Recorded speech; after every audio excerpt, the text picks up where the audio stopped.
Are you ready for non-stop action, intense fight scenes, and a legendary assassin on a mission for revenge? With heart-pumping stunts and a thrilling storyline, this series will have you on the edge of your seat the entire time. Whether you're a die-hard fan or you're hearing about it for the first time, you're in for a wild ride today. So buckle up, lock and load, and get ready to get sucked into the adrenaline-filled world of John Wick.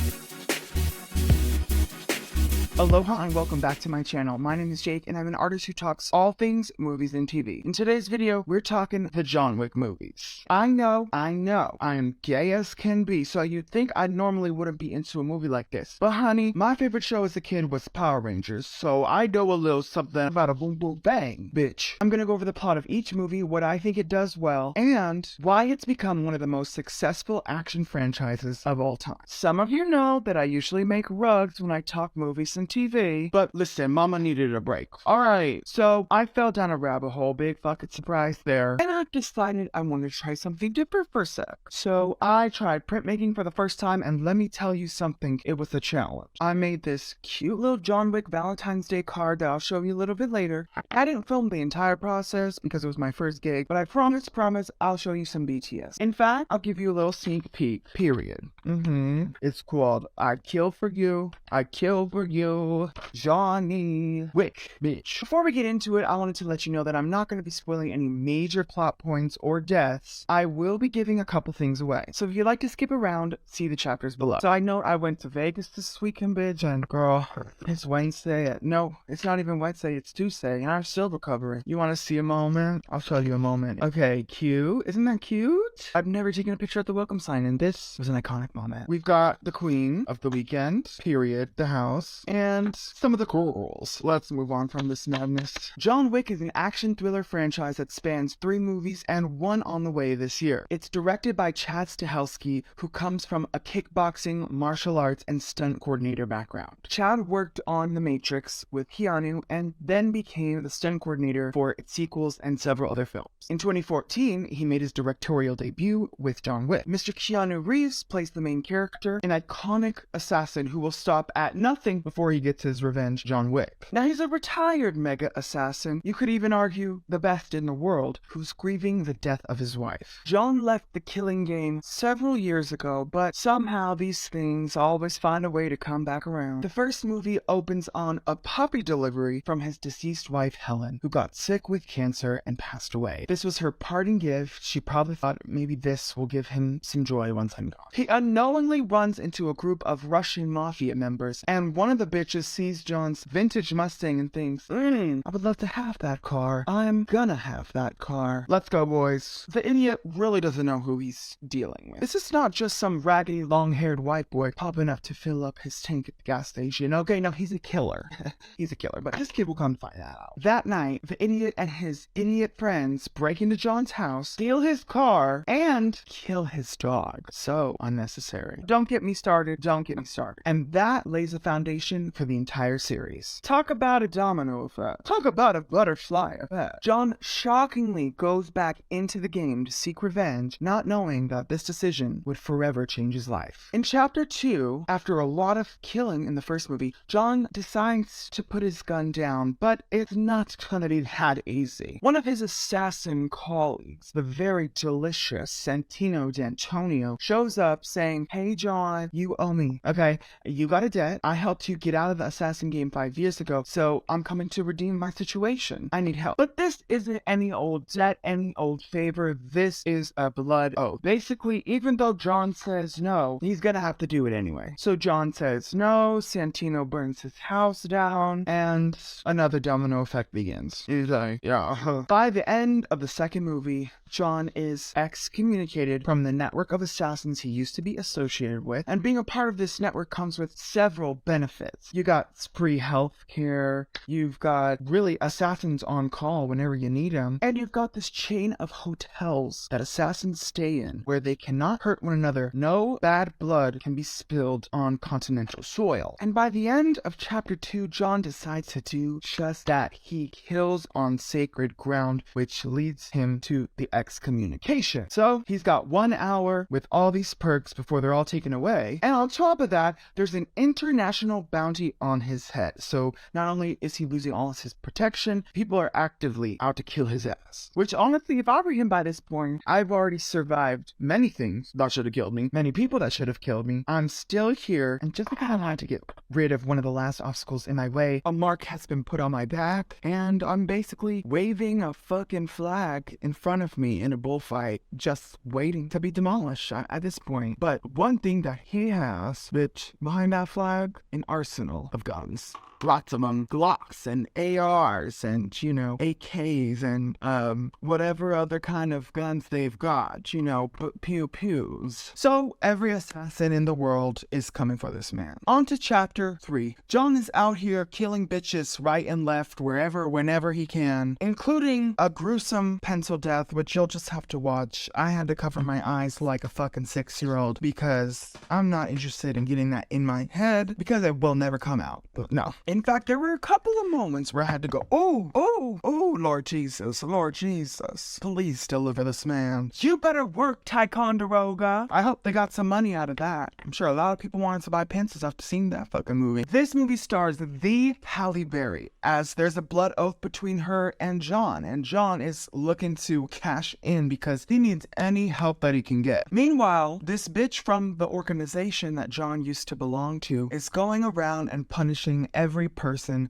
that has helped John escape. Now, this bitch is called the Adjudicator, and they are an arm of the High Table, which is the organization that you've been hearing about. How they know who's been helping John, I don't know, but apparently the High Table's got eyes everywhere, so arms and eyes. John basically kills any and everyone who comes in his way, which sets the stage for chapter 4. He gets thrown off a roof, only for the Adjudicator to find that there's no body. Bitch, there's no body. Where the fuck is Sean Wick? Where the fuck is Sean Wick? Oh my god, John Wick is at it again. But I don't give a fuck what the Adjudicator thinks. I hope they go back to where the fuck they came from because they're getting on my fucking nerves. Alright, we're all rooting for John over here on the other side of the screen, and they're over here like, here's my Adjudicator coin. Yeah, I want you to cut yourself in front of me. Yep, I'm seeking penance. And I'm gonna cut all your fingers and all your toes off if you don't do the fucking jig for me right here, right now. Do one single TikTok dance for me and I won't do a thing. I'm waiting. No.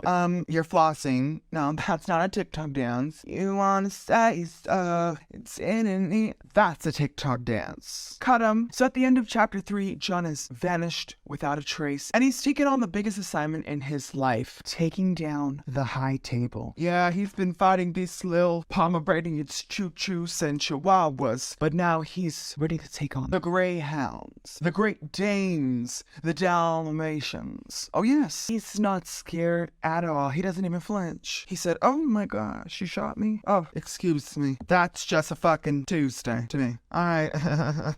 Boom, you're dead. So, you know, I'm not messing with John motherfucking Wick. You didn't think I'd be messing with the High Table, did you? Because that's fucking stupid. But what's even more stupid is messing with the John Wick, who is going to take over the High Table. Probably cut the damn fucking thing in pieces. Cut it in pieces. It'll be no more. How many more of these movies are we gonna have? I don't know. How many do we need? Not many. I want them to wrap this story up in a nice tight bow. It doesn't have to be a beautifully perfect happy ending, but I don't want to see John Wick chapter 11, Geriatric's Revenge. You know what I mean? He's on the cover with a walker, and the walker's equipped with guns, bitch, because he's gonna kill you. He may have a new hip and a replaced knee, but he's gonna kill you with this walker, bitch. Alright, we don't need that. John wouldn't want that, and Keanu wouldn't want that. Let's move on to what it does well. It doesn't take itself seriously. What I love about this franchise is that it knows exactly what it is, and it never tries to be something it isn't. It's a high-stakes, violent, mega masculine action thriller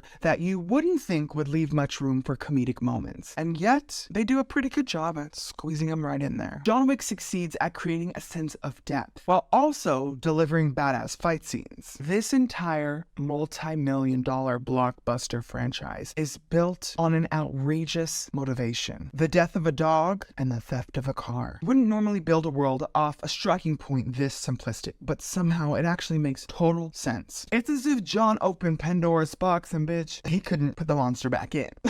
The depth of its simplicity just works. One of my biggest film pet peeves lately is unnecessary animal death. I'm sick of it. So even though I didn't love the death in the first movie, gives John the motivation, drives him through the next two movies. So I understand why they did it, but I'm not into pointless pet death. In this case, not pointless, but in a lot of other cases, especially fucking horror movies, the pet dies. And I'm done. I'm done. The dogs, the cats, the deer, the rabbits, the hamsters, the guinea pigs, the chinchillas. I'm done with killing animals for no fucking reason. Alright? So if you're a director or a writer, don't put that in your fucking movie. Okay? Thank you. Take notes on John Wick because they actually did it right. Now, don't play me that fucking scene again because I don't want to see it. Now, while Daisy might have been just a dog to some, for John, it was the last piece of his wife. He couldn't even grieve in peace. The outrageousness continues, as you normally wouldn't think an assassin has a soft spot for a dog, but he does. I love that he's more than meets the eye. Okay, Transformers, especially as we see his character develop throughout the series. Keanu follows in the footsteps of action greats like Bruce Lee, Jackie Chan, Daniel Craig, and Steven Seagal. With the exception of James Bond, their movies weren't always focused on developing a story that's memorable. Surprisingly though, in John Wick, there's enough narrative to pull you in and keep you watching. Let's face it, we're buying the ticket for the action, right? But I appreciate that the creative team takes the time to build a world that feels real. A world you want to know more about. I found myself Googling John Wick lore because I needed to know more. And I was putting pieces together. Catch me on the John Wick wiki. The John Wick wiki. Wit wiki. Sam Wit wiki. I was just talking about Transformers. Ooh, Lord Jesus, what is going on? There's an amicable balance between action and story, and it never feels like one is sacrificed for the other. The movies keep you on the edge of your seat, not because you don't know what's gonna happen next. John's about to kill a bunch of people, but because you're not sure how he'll do it. So many obstacles are put in his way, you're excited to see just how he's gonna get through it all. And this bitch is like a fucking cat, okay? He's got 9 lives. You could even argue he's got more than 9 lives, because at this point, he should be dead with all the things he's gone through. By now, we know this man is pretty much invincible. So if they kill him off at some point, it better be iconic.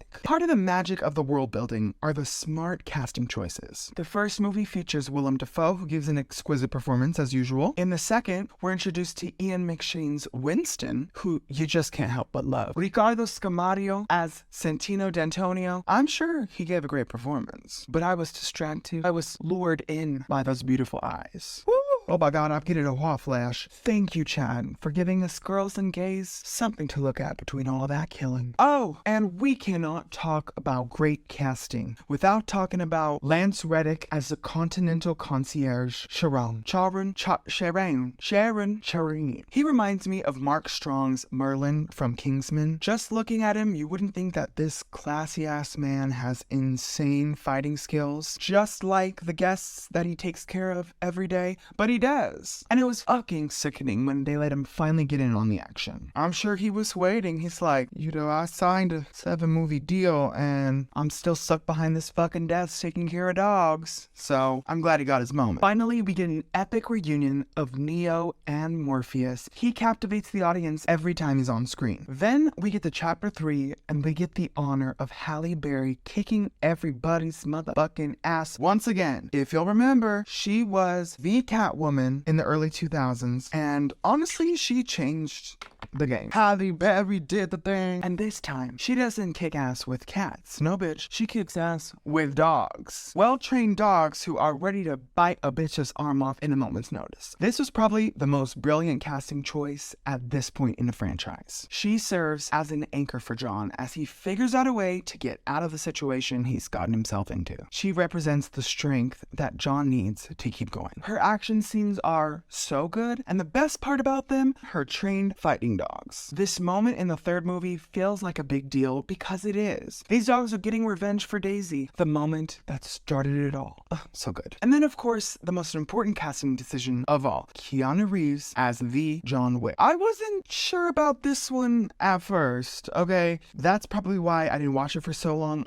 Something about it made me a little weary. Maybe it was his weird-ass cameo in that Netflix movie a few years ago. I don't know. It makes sense because he's an action star from the Matrix series. movies, which did incredibly well. So there's an innate trust between him and the audience before the movie even starts. But Keanu is an eccentric actor. He usually delivers his lines in a way nobody would think to deliver them. And let's face it, they could have gone with someone younger. But because of his charisma, charm, and something else that I can't put my finger on, he makes it work. We only know what we need to know about John Wick, which we usually learn through other characters. He's a man of few words because he can be. And there's a clear sense of nostalgia that Keanu brings to these movies. A nostalgia for classic action film. Let's talk box office numbers for a sec. First movie made $66 million.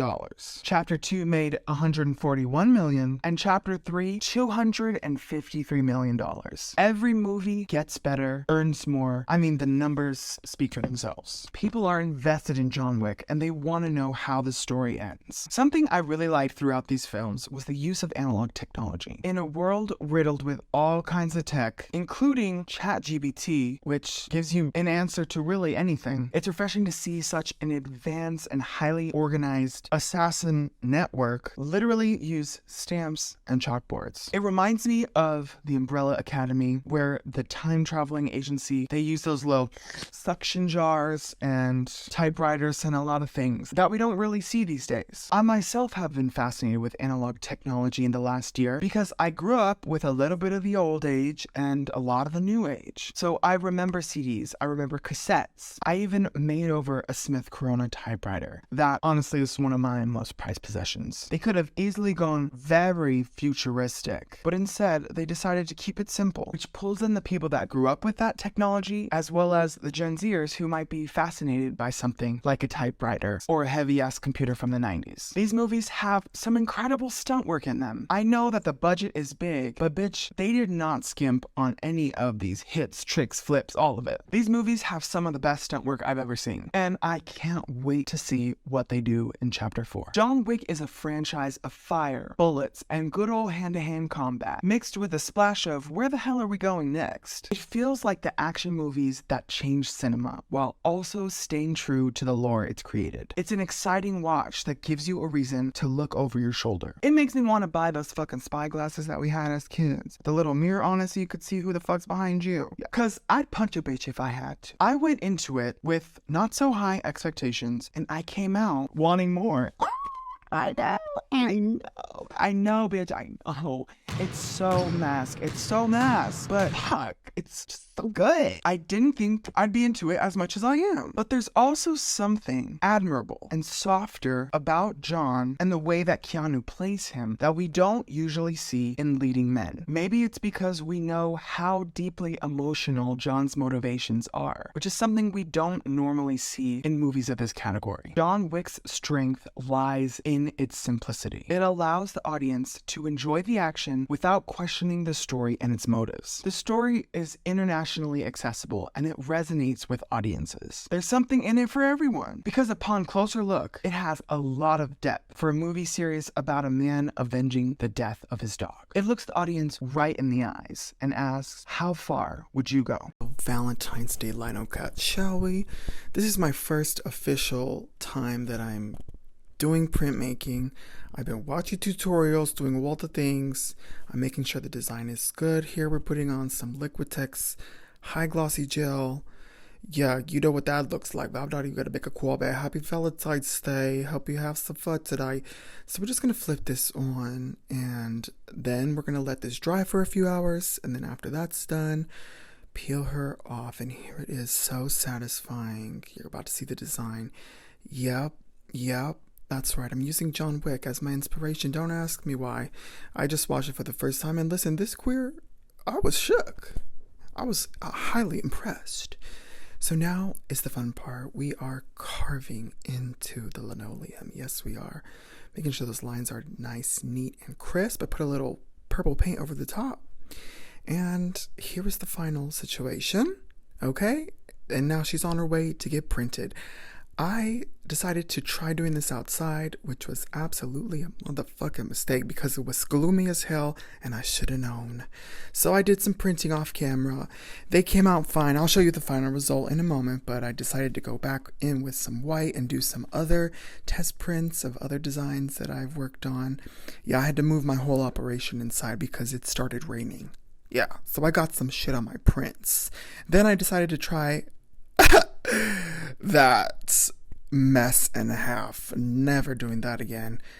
I don't know if I fucked up the print when I was cutting it or what happened, but a couple of them did come out pretty good. I had some other prints that I did today. One was inspired by Knock at the Cabin. And here is the final situation. This is one of the best. And I think I did pretty good. And here is the final Valentine's Day card. See you next time. Look, I really enjoyed the process, but I just need to go back to the drawing board and tweak a few things. But that's also the beauty of learning a new art, learning a new medium. It's very humbling, but also really exciting. And it feeds my, what feels like, endless pit of curiosity. Design-wise, it's really close to the way that I design rugs, so it wasn't a huge leap. The design can't be too complicated, but with lino cut, I'm able to leave in some of those small details. I love that both are mediums seeped in history, and the only limit is your imagination. And girl, I got a big one. There's a lot cooking up in here, so make sure to watch this space. I just want to make art. I want to make art and talk about movies, talk about TV, and live my silly old gay life. Yeah. Is that so much to ask, God? In case you missed it, make sure to check out my last video on the scandalous Andrea Riseborough Oscar situation. And don't forget to go see John Wick Chapter 4 in theaters on March 24th. Not sponsored, but, you know, if you would have sponsored me for John Wick Chapter 5, I wouldn't be opposed. I want to thank you for taking the time to watch this video, and I hope you enjoyed it. My name is Jake, and may the power protect you always. See you next time.